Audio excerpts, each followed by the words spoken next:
perhatian. Yang bikin kacau di pesta ini kita telanjangi rame-rame. Asik-asik.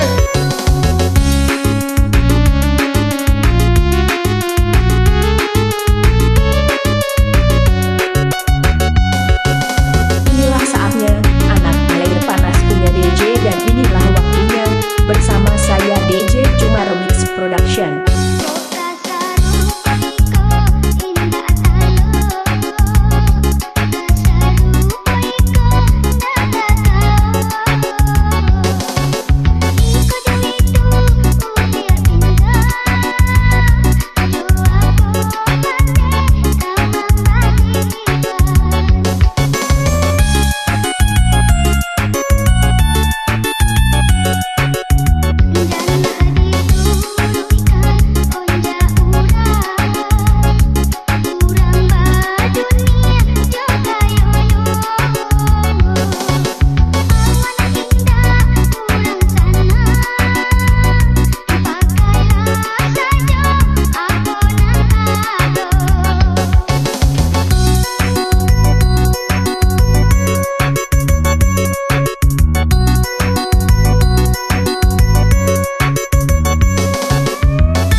Cuma on the mix.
Saya DJ Cuma on the mix.